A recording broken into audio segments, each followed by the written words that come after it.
पीले दांत वाली बहू। रंजना कभी ब्रश नहीं करती थी। उसे कितनी बार उसके माँ बाप ने डांटा, लेकिन उसका कोई असर उस पर होता ही नहीं था, जिस कारण से उसके दांत पीले पीले हो जाते हैं। शादी के बाद अरे बहू, वैसे तो तुझ में कोई कमी नहीं है, पर तेरे दांत इतने पीले कैसे हैं बेटा? कैसे मतलब? कोई सर्जरी तो ही ना कराइए। वो तो क्या नाम, मैं ब्रश नहीं करती थी तो पीले हो गए। क्या करूं? आप कहें तो लाल करवा लूं या फिर काले? यार ये क्या है, क्यों माँ से लड़ रही हो? लड़ रही हूँ? अरे मैं लड़ रही हूँ या ये बोल रही है कि दांत पीले हैं, पीले। अरे तपस्या थोड़ी ना की है इन्हें पीले करने के लिए। बकायदा ब्रश नहीं किया है 20 साल तक, तब जाकर। छी, कैसी बात कर रही हो? ये उस वक्त तो पीले नहीं थे जब हम लोग तुम्हें देखने आए थे। अरे तब साफ करवा लिया होगा डेंटिस्ट के पास जाकर। अब देखो कैसे पीले पीले लग रहे हैं। रंजना सास की तरफ गुस्से से देखती है। फिर शुरू हो गई पीले पीले पीले।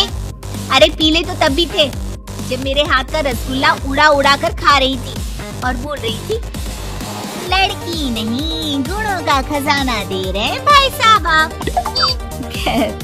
अब वो लोग करते भी तो क्या करते, पीले दांत वाली बहू पल्ले पड़ी थी तो झेलना तो था ही। एक दिन कीर्तन में रंजना गाना गा रही थी। अरे कमला बहन, माँ का द्वार है, यहाँ तो सब शुद्ध होकर आते हैं, फिर अपनी बहू को ब्रश भी नहीं करवाती तुम। दूर से पीले पीले दांत भक्ति में बाधा उत्पन्न कर रहे हैं। अरे कोई 2 साल के बच्चे थोड़ी ना लेकर आई हूँ मैं बहू बनाकर। अच्छी खासी लड़की है, अरे कैसे करवाऊं ब्रश? ये तो उसे खुद करना चाहिए ना। अब माँ बाप तो इसके जैसे तैसे निपटा दिए, ये नहीं सोचा कि सास कैसे संभालेगी।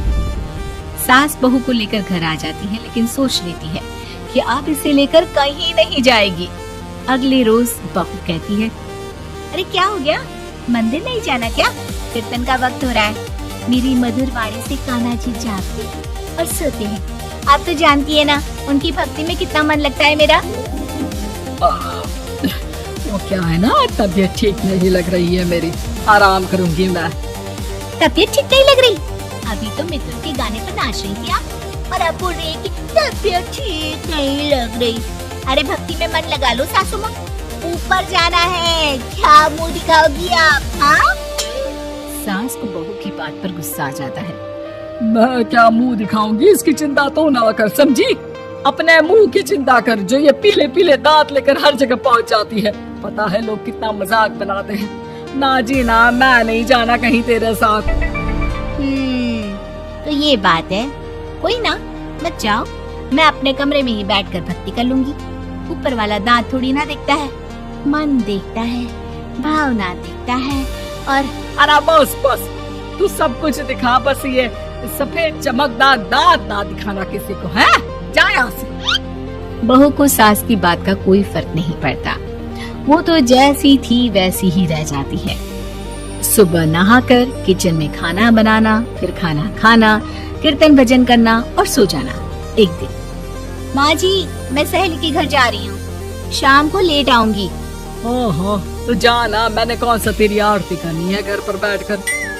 रंजना सहेली के घर जाती है, जहाँ वो पार्टी में जाने की तैयारी कर रही होती है। अरे शिखा, कहाँ जाने की तैयारी कर रही है? मैं गलत वक्त पर आ गई क्या? अरे नहीं यार, उल्टा सही वक्त पर आई है। मैंने ये साड़ी और ज्वेलरी निकाली है यार, शाम को इनके ऑफिस की एक पार्टी में जाना है। बताना कैसा लग रहा है ये सब? नहीं यार, इस ड्रेस के साथ तो वो वाली ज्वेलरी अच्छी लगेगी। हाँ सही बोल रही है, मैंने ध्यान ही नहीं दिया। वैसे तो हमेशा से मस्त फैशन सेंस रखती है। तो बड़ा जाती होगी ना पति के साथ पार्टी में। रंजना कुछ नहीं बोलती, बस सोचती है कि यार काश ये बात सही हो जाती, पर मैं क्यों नहीं जाती पार्टी में? क्या इन लोगों की कोई पार्टी होती नहीं होगी? रंजना घर आती है और रात में पति से सवाल करती है, एक बात बताइए, आप मुझे किसी पार्टी में क्यों नहीं ले जाते? क्या आपके यहाँ ऑफिस में पार्टी नहीं होती? पति बेचारा क्या कहता कि दांत पीले हैं तुम्हारे इसलिए। अरे कोई पार्टी होती नहीं हम लोगों के ऑफिस में, तो कहाँ से लेकर जाऊं? और मार्केट, मॉल, कहीं वीकेंड घूमना, कहीं तो। अरे यार सारे हफ्ते में एक छुट्टी मिलती है, तो सोचता हूँ कि आराम ही कर लूं। क्यों? रंजना मन मार के रह जाती है। पहले कभी सास के साथ मंदिर जाया करती थी, लेकिन वो भी सास ने ले जाना बंद कर दिया। घर बैठी बैठी रंजना बोर हो जाती है। तभी उसे आइडिया आता है और वो मायके जाने का सोचती है। सासू माँ, 2 दिनों के लिए मम्मी के घर जा रही हूँ। तो अच्छा ठीक है, आराम से जा। और हाँ, माँ से कुछ अच्छी आदत सीख कर आना कि कैसे शरीर के हर बात की तरह दांतों की सफाई भी जरूरी होती है, समझी? शुरू हो गई ना आप। वो लोग आपकी तरह नहीं है कि छोटी छोटी बात का बतंगड़ बना दे। उन लोगों के लिए मैं मायने रखती हूँ, ना कि मेरे पीले पीले दांत। रंजना माँ को बिना बताए उन लोगों को सरप्राइज देती है, लेकिन जैसे ही वो दरवाजे पर पहुँचती है, अंदर देखती है कि घर वाले कहीं जा रहे होते हैं। अब माँ, काश रंजना दीदी के दांतों वाली प्रॉब्लम नहीं होती, तो वो भी हम लोगों के साथ चलती ना बुआ जी की बेटी की शादी में। हाँ बेटा, लेकिन अब उसे कौन समझाए कि उसको उसके पीले दांत नहीं दिखते, लेकिन उसके आसपास के लोगों को कितना एम्बैरेसिंग फील कराते हैं। मुझे तो कितनी बार उसके स्कूल की टीचर ने शिकायत की कि उसके साथ कोई लड़के बैठना भी नहीं चाहती, और ना ही कॉलेज में कोई उससे बात करना चाहता था। लेकिन पता नहीं क्यों उसे ये बात समझ में ही नहीं आती। कोई कमी नहीं है उस लड़की में, बस यही कि दांत पीले हैं। तो भला हो जीजा जी और उनकी माँ का, जो दीदी को जैसी है वैसे ही रखा हुआ है। रंजना को अपने घर वालों की बात सुनकर बहुत दुख होता है।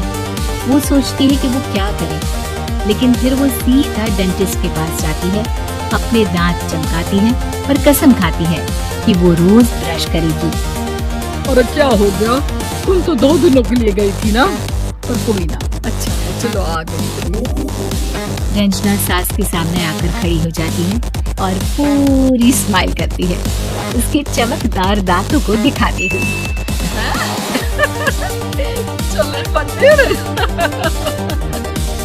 माँ, मुझे माफ कर दीजिए, मैंने आप लोगों को बहुत एम्बैरेसिंग फील करवाया। मैं आज से रोज ब्रश करूंगी।